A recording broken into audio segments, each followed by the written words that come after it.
This week on Talking Politics USA, bromance to bust up. Musk announces new America Party as feud with Trump escalates. We can have fun with it, but I think it's ridiculous.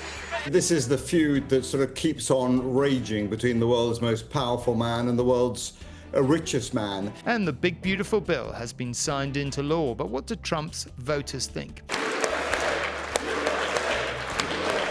It's like, Marmite, isn't it? Everyone's got a view. They either love it or they hate it. That's true of Trump as well. And Trump and Starmer, two very different leaders, to say the least. What could they learn from each other? Trump is this ultimate salesman talking about how, America is hot, as he puts it. It feels like in Britain there is nobody, certainly around sort of number 10, who is sort of being the salesman or saleswoman in chief. Hello and welcome to this week's edition of Talking Politics USA. I'm Tom Bradby. And I'm Robert Moore. It has been a week of bust-up, as we said at the start, between Musk and Trump. Again, let's have a listen. Reaction to Elon Musk starting a third party. I think it's ridiculous to start a third party. We have a tremendous success with the Republican Party. The Democrats have lost their way, but it's always been a two-party system. And I think starting a third party just adds to confusion. It really seems to have been developed for two parties. Third parties have never worked. So he can have fun with it, but I think it's ridiculous. Mr. Trump there, of course, referring to the fact that Elon Musk has just set up another party, the America Party, which he claims is going to be centrist. I think given Mr. Musk's track record, that's a slightly questionable claim, but let's see. Robert, Mr. Trump's not wholly right. It hasn't always been a two-party system. There have often been third parties, although they've rarely directly impacted a presidential result. Or maybe you don't agree with that. What do you make of this latest turn in the spat? Yeah, look, this is the feud that sort of keeps on raging between the world's most powerful man and the world's richest man. It seems unlikely to me that the America Party goes anywhere fast. Musk is sort of diverted by the problems surrounding Tesla and SpaceX. So investors and many people want Elon Musk to focus relentlessly on his business interests. And Trump is now kind of the apex predator in Washington. He's dominating Congress. He's had a run of success in his terms, both in legislation and politically. So I don't think that the Musk party, even if it's extraordinarily well funded, goes anywhere. Even in Musk's terms, he wasn't talking necessarily about a presidential race. He was talking more about funding House and Senate races in a small number of cases. So I suspect Trump is right that this may cause some sort of chaos and disruption, but doesn't amount to much more than that. One thing Elon Musk does have, of course, is a truly enormous amount of money, between 200 and 300 billion, I think, depending on which day the analysis is being made and the state of his various stock prices. I guess it depends how much of it he's going to spend. Obviously, we've seen up in Wisconsin that spending money doesn't always get him the result that he wants. But I guess what he could do, if he's very, very hacked off with Trump and wants to get back at him, is really concentrate on the midterms and spend his money in ways that was most likely to be impactful, not for President Trump, of course, because he's not directly impacted by the midterms, but certainly the Republican Party might be. When you look at that, when you look at the midterms, and I know they're some way off, but people are beginning to have those conversations, aren't they? Do you think that Elon Musk might be able to make a real difference, or is that rather exaggerated? I think it's exaggerated. And you're right, Tom, to mention that Wisconsin race, that judicial race, where Musk put in a ton of money to absolutely no effect. And if you think about the dynamics of his business now, he's under immense sort of investor pressure to try and get Tesla and SpaceX sort of back on track. I suspect that Musk's kind of attention span doesn't last the 18 months until the midterm elections. And I think he was sort of really sort of damaged by his foray into Washington politics. As he put it, what was the point of Doge and all of the death threats and hostility that he encountered when in the very next bit of big legislation Trump passed, he added $5 trillion to America's debt. So, I think Musk is disillusioned. He may want to sort of play games on the margins, but I suspect when we look at the midterm elections or when we talk about 2028 and the presidential outcome, the America Party is just not going to register as a viable sort of disruptor in American politics. I mean, where does this spat go, do you think? Trump's very powerful for now, but that power may begin to drift away with the midterms. Trump famously falls out with people and then makes up with them. Do you think he's going to make up with Musk, or does this feel like a spat that's going to run and run? And is America entertained by it or just bored by it already? I think they're pretty bored by it, to be honest. I mean, people are, it's a bit like in Britain. These are tough times for many Americans, trying to make ends meet, trying to hope for a better future, trying to put food on the table for their families. So I think the sort of the spat and the feud, it's filling some of the front pages here. It's great for the panels on cable TV. I think most Americans are getting pretty sort of tired of it. They would probably like Musk to go back to running his businesses and Trump to being more of a conciliatory political figure, neither of which are likely to happen. This is a feud that is so deeply personal and so plays to their kind of personal and their personality kind of flaws that I suspect it continues to run to the kind of annoyance of many Americans. I guess the broader question we should talk about is where you think Donald Trump is with American voters at this point. And taking a bit of a step back and looking at the last 4 or 5 weeks, I think we probably both agree it's been really, really intriguing. He got his big, beautiful bill through. Maybe we'll talk about that in a minute. But maybe we should start with talking about Iran and the Middle East, because obviously there was a bit of a fallout. The Marjorie Taylor Greens and the Steve Bannons and co were very unhappy initially with what he was doing in Iran, dropping those bombs. They then seemed to come round quite quickly. It obviously dominated the headlines for a while. Now it seems completely out of the headlines. I think you could make a case, and we've discussed this on the podcast before, but you could make a case for saying this was kind of maverick Trump doing things that are genuinely unpredictable and interesting on the world stage. I mean, that war still, that 12-day war, on the one hand makes a lot of sense. Israel and Trump sensing Iran's weakness, going in very hard, reducing Iran's military capability still further, taking out some of its leaders as a reminder that they can do that, and kind of pushing home its advantage, if you like. It's degraded Hezbollah largely by some really spectacular intelligence. It's degraded Hamas in obviously a very, very controversial war there. And now it moved into Iran quite clinically, it seemed to me. Trump then joined them, and they seemed to sense Iran's weakness. And Iran obviously responded by effectively caving very quickly, or so it seemed to me. But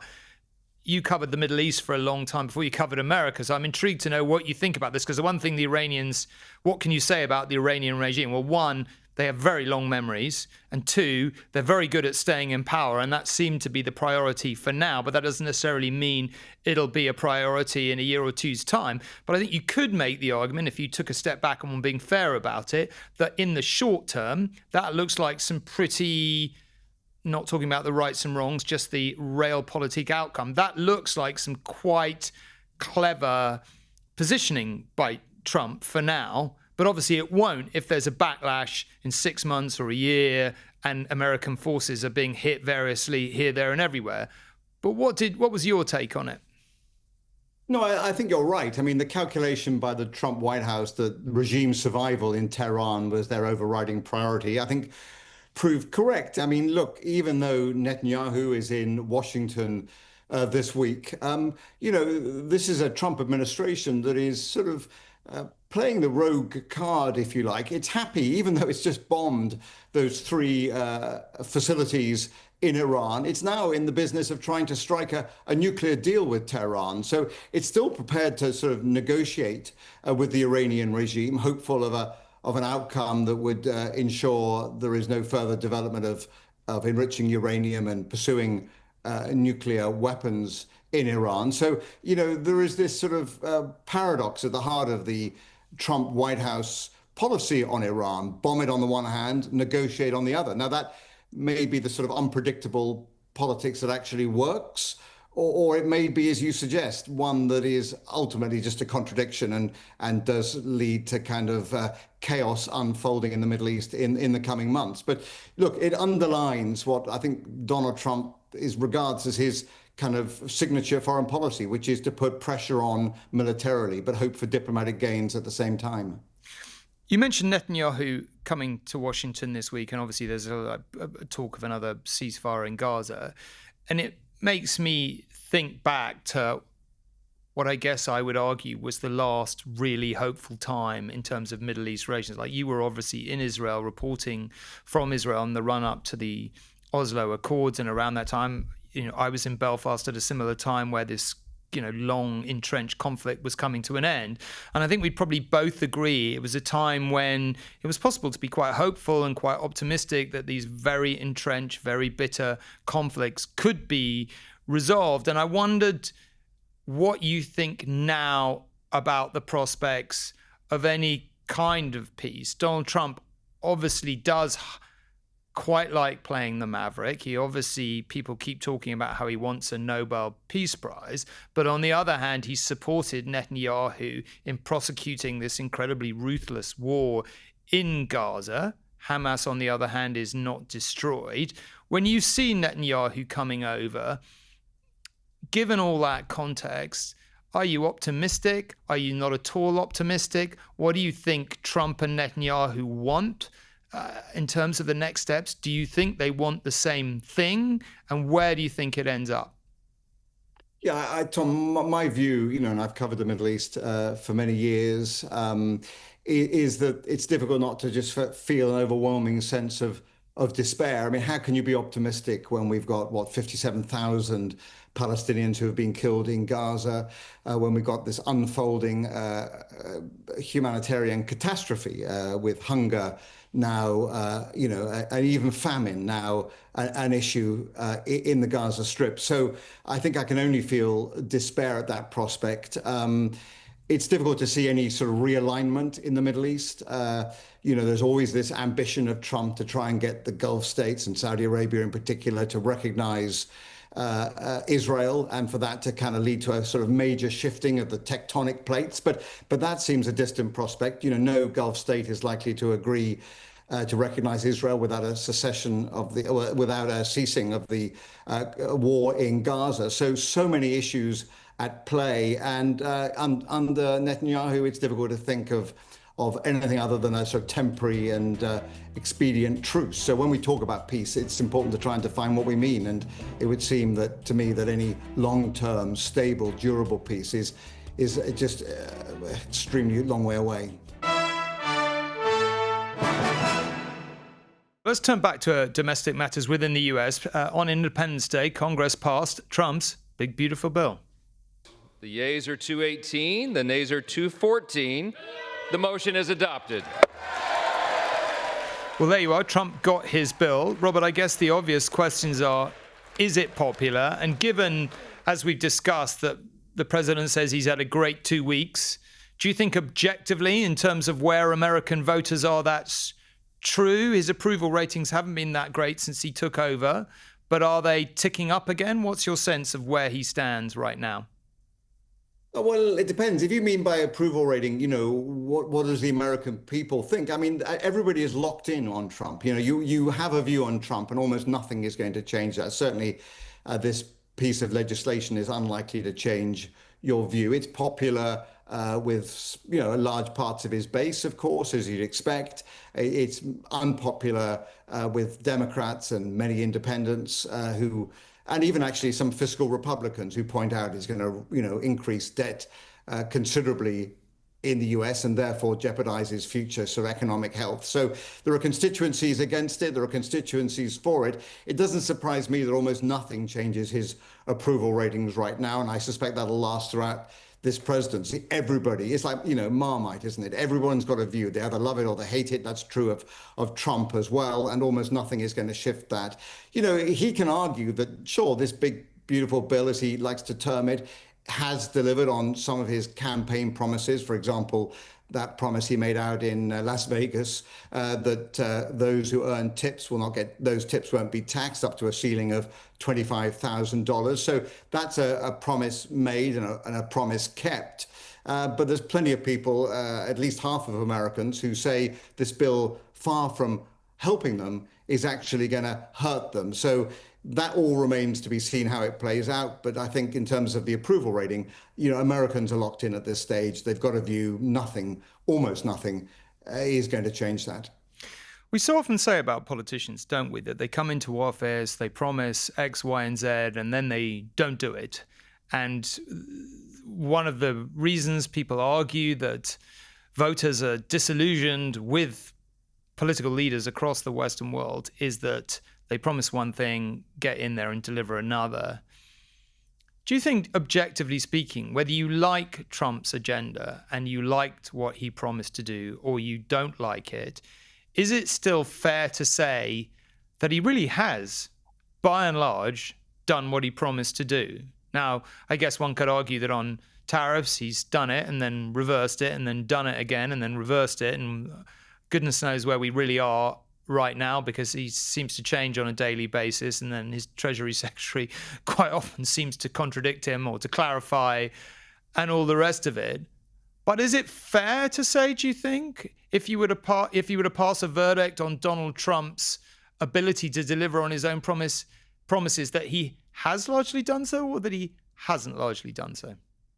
Well, I think the scorecard is mixed, isn't it? Remember, perhaps the most consequential sort of campaign promise he made to Europe was he would end the Ukraine war on day one. Well, we're now 6-7 months into the Trump second term and the war is raging there. So, on that front, that's not a campaign promise kept. But on other things, such as the southern border, I mean, there's no question that illegal migration into the United States has plummeted to the lowest it has been for decades. So that's been accomplished. The big, beautiful bill has been passed. NATO members are paying more funding for their own defense. So that's been a success. The Trump White House is going to argue, look, on foreign policy, he's managed to contain the Indian-Pakistan war and the Iran-Israel war. So those are two kind of foreign policy successes in Trump terms. So I think it's a mixed scorecard, but certainly, look, the danger, I think, not just in American politics, but also surely, Tom, and I'd be interested in your view on this, in British politics too, is that, we elect these political leaders and fundamentally nothing changes. That is a difficult argument to make here now, because he has kind of changed the dynamic. It's, this muscular, aggressive, hyper-partisan politics of Donald Trump, is at least, affecting change. So do you feel, Tom, that in Britain, that's a kind of a challenge for the Starmer government, just to be seen to be making a difference rather than just to be spectators at politics? Yes, I think it absolutely is. And I think we've got some unique problems here. I think Keir Starmer gave himself, and Robert Peston and I have talked about this a lot, quite a big problem by really talking very little. It was so obvious he was going to win, and he had to do so little in order to win because the Tories kept on imploding in plain sight, that he really didn't say very much about what he was going to do and didn't address many of the big problems, such as the public finances that he knew were coming down the track, and therefore people weren't prepared for it. So he ended up with this big majority that people really expected to deliver, and he's had a year in which I think almost everyone would agree that he's under-delivered. Now, obviously, he's got 4 years left if he wants it. That's a very long time. All kinds of things can happen. And he's still got a very large majority. So I think I probably disagree with what a lot of other people say here, that I think he can turn it around, but he's got to get his act together pretty soon in order to do it, or get very lucky with some circumstances, is all I would say. And it is interesting comparing Trump and Starmer. Trump seems to me to have, whether you like him or don't like him, to be throwing a lot more up against the wall. I think we could argue how effective it isn't. Whereas this government, it's quite hard to get a sense of what its overriding narrative is. If you ask them all to explain what their overriding purpose is, well, Trump could explain his. I think they would struggle to explain theirs, whether you agree or disagree about what's right. I think that's fair. So yeah, I would say, in some senses, if that was the drift of your question, I think this government's got probably a relatively short period now to really deliver some sense to the British people of a driving purpose. I think one of the big differences I picked up is how the Starmer government is, talking about how there's pain to come, how things are exceptionally difficult. That is not what's happening here with Trump. Trump is the great salesman. He's talking about how America is on the cusp of being like a rocket ship, as he likes to say. It's great times are about to happen, and this is a great kind of renaissance underway. Whatever you think of Trump, that's a message that people want to hear. And when I came back to Britain over this last month, it was, striking to me how there's nobody in Britain who's kind of really sort of selling the country, who's talking about a great sort of future. Everyone's talking in fairly dark terms about how sort of institutional the problems are, how structural they are, how difficult it is to turn the UK economy around. But here, Trump is this ultimate salesman talking about how, America is hot, as he puts it, again, and how, the stock market is booming. It feels like in Britain there is nobody, certainly around sort of number 10, who is sort of being the salesman or saleswoman in chief about the future of the country. Well, it's very interesting you say that, because there's another thing I'd say is very different, but about Britain's much less divided, I would say. Every time I go to America, the divisions and the poisonous nature of them seem really, really in your face. I don't really feel there's that sense of poisonous division in Britain. And Keir Starmer, whether you like him or you don't like him, is kind of quite a mollifying leader in that sense. He's quite a hard man to really dislike. I'm sure some people do, but he's not a trenchant, divisive political figure. So yes, there isn't that sense of kind of powerful, charismatic leadership, but equally well, there isn't that sense of polarization and division either. But one point we keep making here, which I think is very, Keir Starmer has a kind of inability, it seems to us, to just go out and say what he thinks. He very rarely does the thing that Trump does 600 times a day, every day of the week, 365 days of the year, which is just shoot from the hip and say what he thinks. Keir Starmer kind of never does that. And I don't know whether that was something you thought about when you were over here, but there is an argument to say those are the politicians who are doing well in the world. And if Keir Starmer could just occasionally be a bit more frank and say what he actually thinks about something, that might give him a bit more cut through with people. I don't know whether that occurred to you at all or whether you noticed that difference. Yeah, I did. And there is that sort of, attractive quality to the Trump administration. There is access to the White House. He does to talk, authentically, obviously, to tens of millions of Americans, it's toxic, it's polarizing, but, it does kind of help that people are able to see a kind of a country's leader, accessible in front of the camera and make their own judgments. Obviously, it is much more buttoned up at number 10 than it is at the White House. And this sort of free-flowing White House where they kind of constantly talk to the cameras, can be annoying. But it's also, I think, to some people, and perhaps you're alluding to this, is also kind of refreshing because it's a bit more authentic. It's a bit more how people talk in the pub or around the kitchen table. It's expressing, views as they unfold hour by hour, day by day. And in number 10, it seems much more controlled than that. Well, we've got 3 or 4 more years of both of them, probably. So let's see where we are by the end of all that. Robert, very good to speak to you as always. That's all we have time for this week. Remember, you can watch every episode of Talking Politics on ITVX and on YouTube, as well as on your favourite podcast platform. And don't forget to subscribe while you're there. You can also email us if you've got a question or comment on talkingpolitics@itv.com. For now, though, thank you, Robert, and thank you all for listening and watching. Goodbye.